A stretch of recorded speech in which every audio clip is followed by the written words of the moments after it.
emotions ahead of tomorrow? I'm just excited.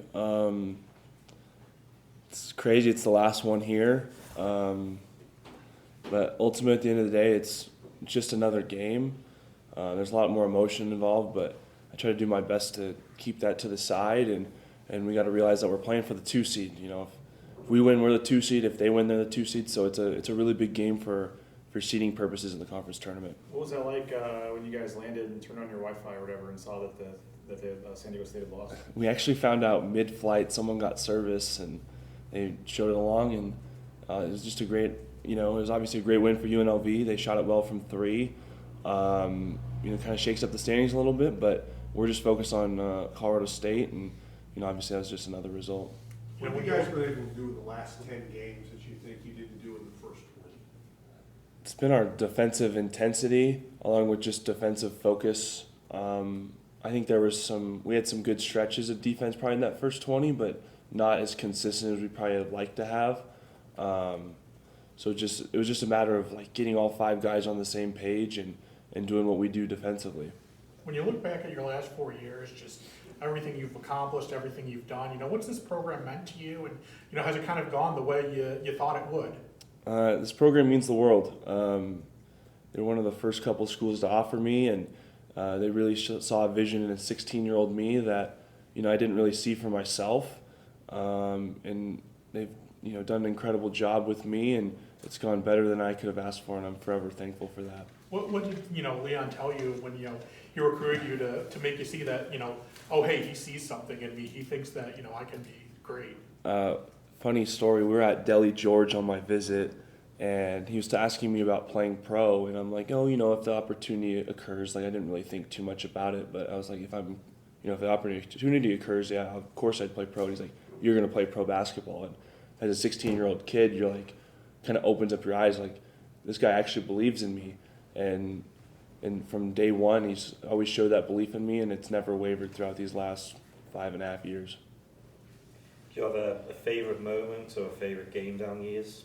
I got 2 that come to mind. Obviously, senior night, my freshman year, when we clinched outright title for the regular season, and then the conference championship that year as well. Those are probably the 2 highlights. Just incredible 2 games, and very thankful to be a part of those teams. And just looking forward, like you were told as a 16-year-old, you would be pro. I know you're still thinking about tomorrow's game and stuff, but I guess what are you thinking about in the future? I try not to think too much about it. Obviously, there's, things I have to decide on in the near future with agents and stuff like that, but I'm just trying to do my best to stay in the present and enjoy every moment before it ends. You guys are pushing towards a 4th straight NCAA tournament. No player in Boise State history has played in 4. You'd be the only one. What would that mean to you? It'd mean a lot. Just kind of seeing the way this program's progressed the last 4 years. I know the year before I came here, they were they were in it, and then they dropped that 1 game to Fresno, and it kind of derailed their NCAA tournament chances. But I just want to be a part of this program and to keep ascending to new heights, and hopefully this is just the start, and they can keep doing it after I'm gone. Go back to that Colorado State game, the last one, the rock bottom game. I think at one point Leon said you throw that film in the trash. I don't know how much you've watched it since, you guys, but what can you learn from that game? I think you can learn a lot. You can learn reasons why we were down 17 points at one point, and then you can also look at that last 10-ish minutes and see what we did really well and see that change. And if you look at those 2 things, I think you see a lot more of the team that played well in that last 10 minutes and that we've done over the last 10 games in the team in that first 30 minutes of that game. In the past, you've mentioned things like effort. Was that the biggest issue that night, or were there more X's and O stuff? I think a little bit of effort, but probably just execution. They got too many open looks from 3. I think they went 11-24 last time I looked. And when a team shoots almost 50% from 3, they're going to be hard to beat. Colorado State's been hot, just like you guys have. So what do you see in them, and what's going to be the biggest challenge in beating them? Their offense has been clicking. They beat Utah State by 30, which is no easy task, and they played well against San Jose on Tuesday. So we're gonna have to try to make their offense as uncomfortable as possible and make all their shots difficult.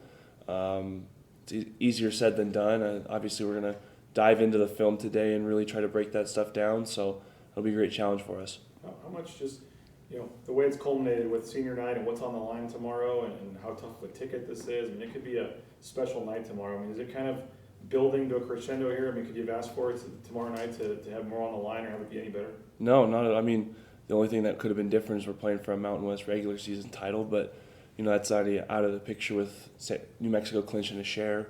But all things in all, we're playing for our tournament bid. We're playing on the bubble, and so sold out crowd. I think there's less than 100 student tickets left, so it's gonna be a great atmosphere and a great way to go out. You just with all that said and all the pregame stuff and your family and friends, like you said, you got to win the game. What are just your thoughts on the emotions and trying to also put that to the side and know that you got to win the game? I think for me, it's just realizing it's not my last game. Like, it's obviously my last game in this building, but we have more basketball to play after that. And so for me, I'm just going to try to put those emotions aside and let those come out when that last game occurs, and hopefully that's not for a little while. We talk a lot about your stats and your numbers and your resume. The one thing in doing that story I was doing yesterday, I was 125 consecutive starts. I don't think that gets talked about enough. I know you missed the opener against Vanguard last year. Mm-hmm. 125 games, 125 consecutive starts, the whole availability thing and the best ability. I mean, how proud of you are of that stat? I'm very proud of that. Basketball is one of those things you can't always control what injuries happen to you. You can just try to prevent them as best you can. And that's a huge shout out to Tyler on our strength staff, and then Maddie, our athletic trainer, for putting us in spots where they provide resources for us to get our bodies in the best shape possible for each game. Was that last year? Yeah, I was starting my junior year. Yeah. You got popped in the nose of practice, right? You just missed that home opener. I probably could have played, but it was one of those where we played on. The opener was on Tuesday. We didn't play San Fran until Sunday, so they're like, Gotcha. almost gave me an extra week to kind of have that thing heal and get the mask in and all that stuff. During those 125 straight starts, was there any close calls? No. You 100% steady? Yeah. Alvaro and Omar, going out with those guys, I hadn't been here the whole time, but they've certainly made impacts on this team in your career. What's it mean to kind of have them share this opportunity with you? It's going to be a great moment. Omar being here for 2, being a part of an NCAA tournament team last year, just his character, his charisma, his energy he brings every day is just truly unmatched. He's one of those guys that you love having on your team. He's a connector. Guys gravitate towards him because he's just so happy and just loves to be around other people. And Al, for this 1 year, has just been incredible seeing his growth throughout this year. Obviously, he didn't have that much success at San Jose as necessarily in the wins and loss columns, but he's provided a good amount in these wins that we've had this year. I know sometimes it's lip service, like, these guys like each other, good camaraderie, whatever, but it does seem like you guys really have some sort of good thing going right now. Is that the case? That's for sure the case. We've been through the ebbs and flows of this season, and no one's really wavered. Even at that rock bottom, we still knew what we had in the locker room, and we still believed in it each and every day, and the coaches still believed in it each and every day, and I think that's a testament to this whole program and what we're built on. Tanaka's coming to town tomorrow and working the Big Sky tournament all week, and you've obviously you're busy doing your thing. Have you guys touched base, or is there any communication to get together, hang out, do anything? I know you met him a couple of times last year. Say it again, sorry, I missed the first part. Tanaka Beard. Oh, I met him a couple times. I haven't talked to him, so maybe I'll run into him at the Big Sky tournament. We'll see. You'll be down there hanging out, watching Eastern Washington and some other stuff? That's the hope on Saturday, so. And then pop over and say hi to him or something? Yeah, we'll see. Anything else? Thanks, Tyson. Thank you. Thank you.